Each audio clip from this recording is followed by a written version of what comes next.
¿Puede un país ser juzgado por los prejuicios de una sola persona?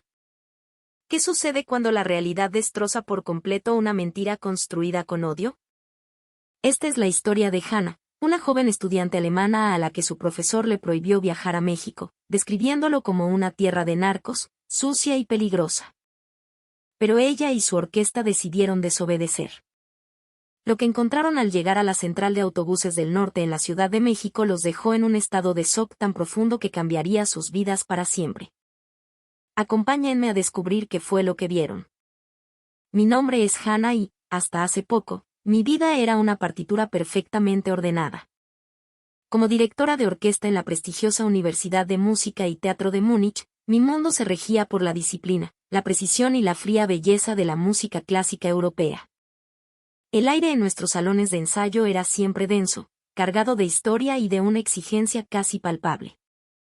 Por eso, cuando la universidad anunció la llegada de un profesor invitado desde Corea del Sur, el señor Kim, la orquesta entera vibró con una anticipación eléctrica. Esperábamos que su perspectiva, forjada en un continente distinto, inyectara una nueva energía en nuestro repertorio, que nos desafiara con técnicas y conocimientos que rompieran la rigidez de nuestra formación. Sin embargo, la llegada del profesor Kim no fue la brisa fresca que anhelábamos, sino el comienzo de una tormenta inesperada que arrastró a toda la orquesta a un torbellino de confusión y conflicto. Su reputación lo precedía, o al menos eso creíamos. La universidad lo había presentado como una eminencia, un maestro cuya batuta era legendaria.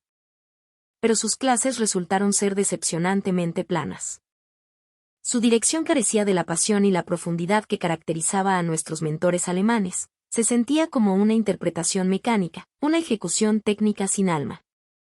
Quizás, pensé al principio, nuestras expectativas eran demasiado altas, producto de la idealización. Movida por la duda, investigué su trayectoria.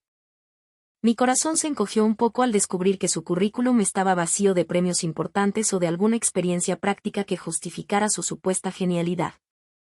Esa decepción profesional habría sido tolerable, pero el profesor Kim tenía un rasgo mucho más irritante, casi obsesivo.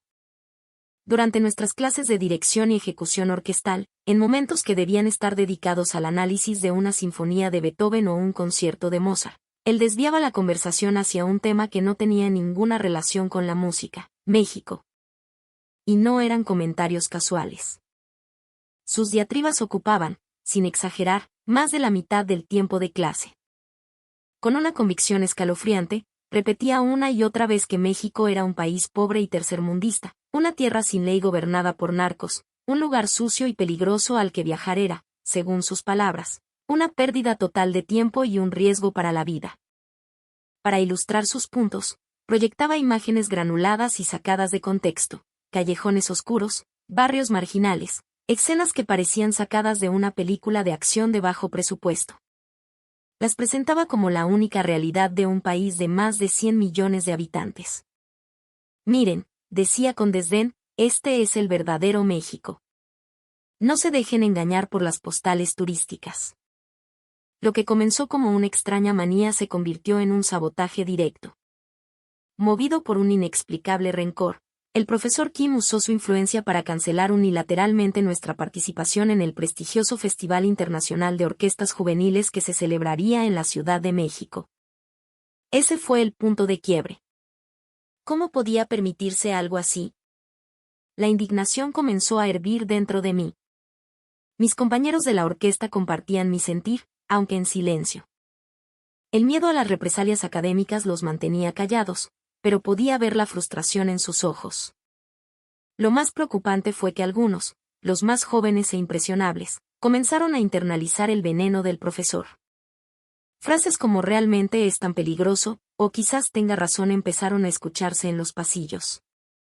Después de varios meses de soportar esta campaña de desprestigio, mi paciencia se agotó. Reuní el coraje para presentar una queja formal ante la administración de la universidad, detallando el comportamiento poco profesional del profesor Kim y el daño que estaba causando a nuestra educación y moral. La respuesta de la universidad fue un muro de burocracia y apatía. Su contrato es de 6 meses, Hannah, me dijeron con un suspiro cansado. Es difícil cambiar su actitud de la noche a la mañana. Por favor, Ten un poco más de paciencia. Solo faltan unos meses. Detrás de sus palabras, intuí que había razones políticas o contractuales que les ataban las manos. Comprendía su posición, pero mi ira no se disipaba. Una llama de rebeldía se encendió en mi interior. Si las instituciones no iban a defender la verdad, entonces nosotros, los estudiantes, tendríamos que hacerlo. Decidí que debíamos contraatacar, no con palabras, sino con hechos. Esa noche, convoqué a una reunión secreta con los miembros principales de la orquesta. Les propuse un plan audaz, casi una locura: iríamos a México. Participaríamos en el festival a espaldas del profesor Kim y de la universidad. Mi motivación inicial no era un amor particular por México, un país que apenas conocía más allá de los clichés. Mi motor era el deseo puro y visceral de desafiar a ese hombre, de demostrarle que sus prejuicios no dictarían nuestro camino. Hubo un debate acalorado. Algunos temían las consecuencias, no solo académicas, sino también las que el profesor Kim había pintado con tanto esmero en sus discursos de odio. ¿Y si tiene razón? ¿Y si nos pasa algo?, preguntó un joven violinista, con la voz temblorosa. Fue entonces cuando presenté mi argumento final, una ironía que no había pasado desapercibida para mí. El profesor llama a México un país pobre, les dije, ¿pero han visto el premio del concurso? Es 3 veces mayor que cualquier premio que se ofrezca en Europa. ¿Cómo puede un país, tercermundista, valorar el arte de esta manera? El silencio que siguió fue elocuente. La curiosidad comenzó a reemplazar al miedo. ¿Qué clase de país era realmente México? La pregunta flotaba en el aire, cargada de misterio y potencial. Al final, la votación fue unánime. Iríamos a México. Esa misma noche, con el corazón latiendo con la adrenalina de nuestra conspiración, volví a inscribir a nuestra orquesta en el festival que el profesor Kim había intentado borrar de nuestro destino. Así, con instrumentos y un equipaje lleno de prejuicios y expectativas contradictorias, nos embarcamos en nuestro viaje clandestino. Después de un vuelo de casi 13 horas que cruzó el Atlántico, nuestros pies finalmente tocaron suelo mexicano. Al salir por las puertas del Aeropuerto Internacional Benito Juárez, la primera ola de realidad nos golpeó con la fuerza de una nota disonante. El lugar era un hervidero de actividad, un mosaico vibrante de rostros de todo el mundo. El profesor Kim nos había asegurado que México era un paria internacional, un lugar evitado por los turistas. Pero lo que veíamos era un centro neurálgico global, lleno de viajeros que se movían con una energía contagiosa. La segunda sorpresa fue aún mayor. Abrumados por el tamaño del aeropuerto y la barrera del idioma, nos quedamos parados, mirando los letreros en un español que apenas lográbamos descifrar. Nos sentíamos perdidos. Fue entonces cuando ocurrió el primer pequeño milagro. Una familia que pasaba cerca, cargando sus propias maletas, notó nuestra confusión. En lugar de seguir su camino, se detuvieron. El padre, con una sonrisa amable, nos preguntó en un inglés pausado: ¿necesitan ayuda? Le explicamos que buscábamos cómo llegar a la central de autobuses del norte. No solo nos señaló la dirección, sino que nos acompañó personalmente hasta la parada del autobús correcto, asegurándose de que entendiéramos qué línea tomar y hablando con el personal para que nos orientaran. No pidieron nada a cambio. Su calidez humana, fue el primer cincel que comenzó a romper la dura coraza de advertencias que traíamos desde Múnich. En ese simple acto de generosidad, la narrativa del profesor Kim empezó a desmoronarse. Ese gesto fue solo el preludio. El viaje en autobús hacia la Central del Norte nos ofreció una panorámica de la Ciudad de México que no se parecía en nada a las fotos sucias y caóticas del profesor. Vimos una metrópoli de contrastes fascinantes, rascacielos de cristal que reflejaban el cielo junto a edificios coloniales con siglos de historia, amplias avenidas llenas de vida y, para nuestra sorpresa, una inmensa cantidad de parques y áreas verdes. Pero el mayor impacto tecnológico no fue un edificio, sino algo intangible. Saqué mi teléfono para buscar un mapa y, casi por instinto, abrí la configuración de Wi-Fi. Una lista interminable de redes públicas y gratuitas apareció en mi pantalla. Me conecté a una de ellas al instante. La velocidad era increíble. ¿Cómo es posible?, le susurré a Klaus, nuestro primer violonchelista. Él también estaba asombrado, navegando en su propio teléfono. En Múnich tienes que pagar una fortuna por algo así, si es que lo encuentras. Descubrimos más tarde que la Ciudad de México ostenta un récord Guinness por ser la ciudad con más puntos de Wi-Fi gratuito del mundo. Un país tercermundista con una infraestructura digital más avanzada que la de nuestra propia capital. La ironía era casi cómica. Al llegar a la estación del Metrobús, nos enfrentamos a un nuevo desafío logístico: cómo pagar. En Múnich, el proceso es arcaico: subir al autobús, buscar la máquina expendedora, rebuscar en los bolsillos monedas y billetes arrugados, una operación engorrosa que siempre me había parecido ineficiente. Aquí, observamos cómo la gente se acercaba a los torniquetes y simplemente pasaba una tarjeta de plástico sobre un lector. El acceso era instantáneo. Una joven estudiante notó nuestras miradas perplejas y, sin que se lo pidiéramos, se acercó y nos explicó en un inglés perfecto cómo comprar y recargar la tarjeta del Metrobús en las máquinas automáticas. Es muy fácil, miren, dijo, guiándonos en el proceso. Una vez dentro del autobús, fuimos testigos de una escena que se grabaría en mi memoria para siempre. El vehículo estaba lleno, pero no era agobiante. En una de las paradas, subió un hombre mayor apoyado en un bastón, moviéndose con dificultad. Antes de que pudiera dar 2 pasos, al menos 4 personas, jóvenes y mayores, hombres y mujeres, se levantaron casi al unísono para ofrecerle su asiento. No hubo una orden, no hubo una petición. Fue un reflejo, un acto de solidaridad colectiva tan natural como respirar. Uno de los jóvenes incluso ayudó al anciano a sentarse y se aseguró de que estuviera cómodo antes de volver a su lugar, ahora de pie. Me quedé sin palabras.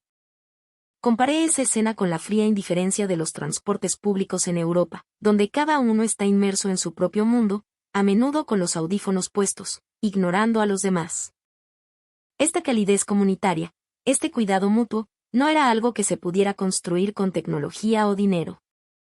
Era el alma de un pueblo, algo que el profesor Kim, en su amargura, jamás podría comprender. Nuestro destino final del día era la central de autobuses del norte, donde al día siguiente tomaríamos un autobús hacia Puebla, la ciudad sede del festival. El ensayo de ese día estaba programado en una plaza al aire libre cerca de la terminal. Al llegar a la central, mi mandíbula casi cayó al suelo. Esto no era una simple estación de autobuses. Era un complejo gigantesco, moderno y pulcro, más parecido a un aeropuerto internacional. Estaba conectada con centros comerciales, restaurantes y todo tipo de servicios. La organización y la escala superaban con creces cualquier estación que hubiera visto en Alemania. Mientras esperábamos la hora del ensayo, decidimos explorar los alrededores en busca de algo para comer. Nos alejamos un poco de la entrada principal y nos topamos con un pequeño puesto de tacos en la calle. El lugar era un hervidero de actividad. El taquero, un hombre robusto con los brazos cubiertos de tatuajes y una expresión seria, se movía con una velocidad y precisión hipnóticas, cortando la carne del trompo de pastor, lanzando trozos de piña al aire y sirviendo tacos en tortillas calientes.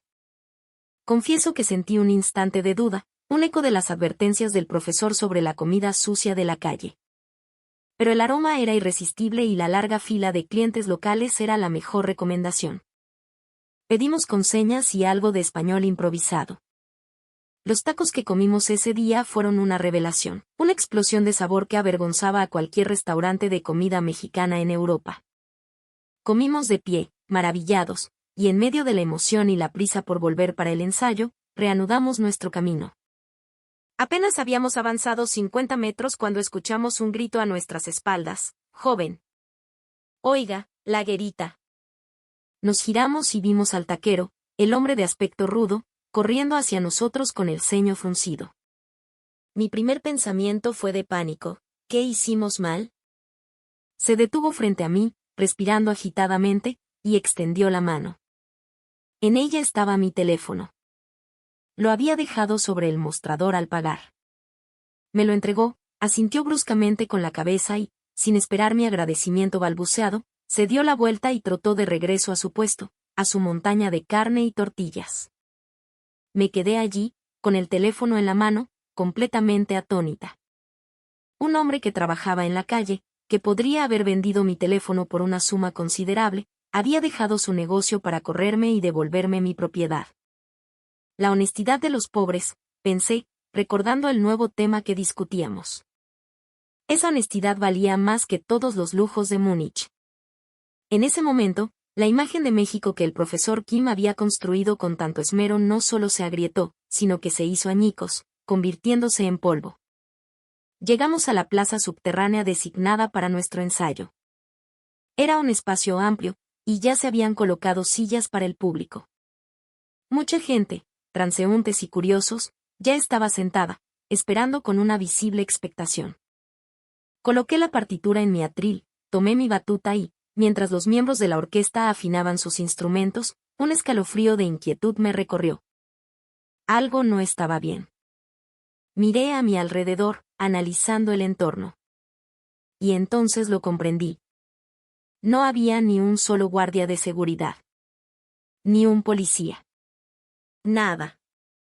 En Alemania, un evento así al aire libre, incluso un simple ensayo, estaría rodeado por un cordón de seguridad para evitar que la gente se acercara demasiado o, peor aún, que intentara robar alguno de nuestros valiosos instrumentos.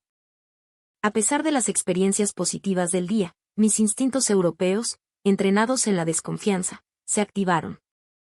Con el corazón acelerado, me acerqué al organizador del festival, un hombre sonriente llamado Ricardo. ¿Dónde está la seguridad?, le pregunté, mi tono más brusco de lo que pretendía. ¿Cómo pueden dejarnos aquí, expuestos, con instrumentos que valen miles de euros?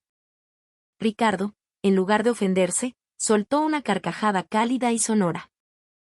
Puso una mano en mi hombro y dijo, tranquila, maestra.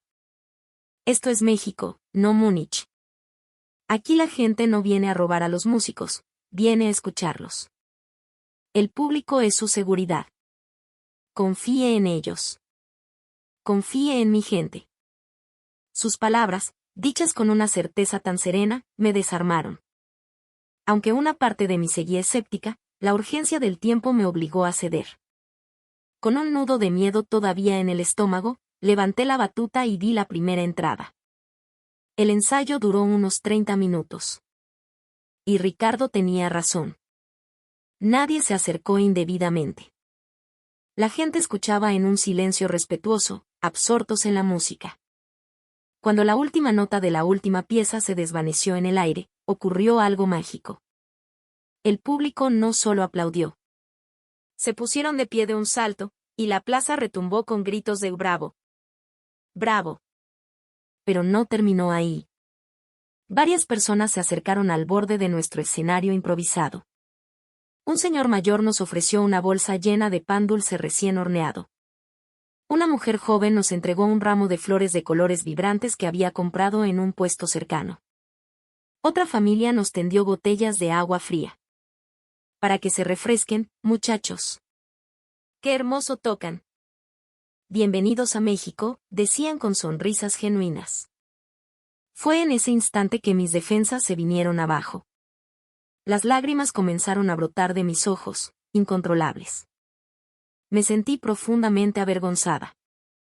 Minutos antes, había estado dudando de estas mismas personas, viéndolas como una amenaza potencial.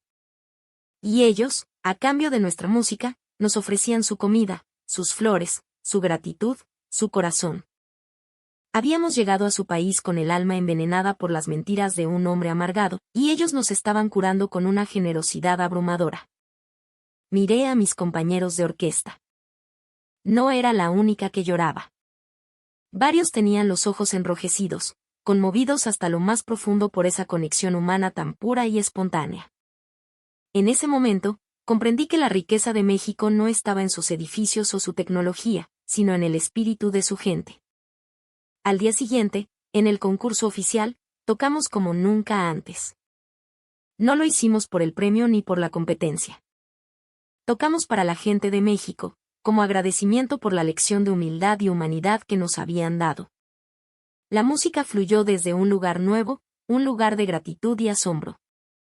Utilizamos el resto de nuestro tiempo en México no solo para hacer turismo, sino para documentar la verdad. Con nuestros teléfonos, grabamos todo, la majestuosidad de las pirámides de Teotihuacán, la sonrisa de la vendedora de artesanías en Coyoacán, la increíble solidaridad de los pasajeros en el Metrobús, la suntuosidad de los autobuses de lujo de hado platino que nos llevaron a Puebla, con sus asientos de piel y pantallas individuales que superaban a cualquier tren alemán. Filmamos al taquero de los brazos tatuados, quien nos saludó con un gesto de cabeza al reconocernos. Grabamos los rostros de la gente en las calles, rostros amables, trabajadores, llenos de vida. Hicimos este video con un propósito claro, se lo mostraríamos al profesor Kim. Al volver a Múnich, no discutiríamos con él. Simplemente proyectaríamos en la pared del salón de ensayos la verdad que él había intentado ocultarnos. Dejaríamos que las imágenes de la calidez, la modernidad, la honestidad y la alegría del pueblo mexicano hablaran por sí mismas. No sé qué expresión pondrá cuando vea la realidad que tanto se esforzó en distorsionar. Pero la idea de ese momento, de esa confrontación silenciosa entre su odio y nuestra experiencia, ya me llena de una extraña y triunfante emoción. ¿Y ustedes? Para mis amigos en México y en toda América Latina, lo que para nosotros fue una revelación, para ustedes es el día a día. La amabilidad, el cuidado mutuo, la capacidad de encontrar alegría incluso en la adversidad. Son cosas que el mundo exterior, a menudo, no ve, cegado por estereotipos y titulares negativos. Esta experiencia nos enseñó que un país no es un titular de noticias, sino la suma de los corazones de su gente. Y el corazón de México es inmenso, cálido y generoso. Espero que esta historia les recuerde el tesoro que tienen y que nunca dejen que nadie, venga de donde venga, intente convencerlos de lo contrario. Si alguna vez han vivido una experiencia que demuestre la increíble calidez de nuestra gente, compártanla en los comentarios. Hagamos que estas historias se escuchen más fuerte que cualquier prejuicio.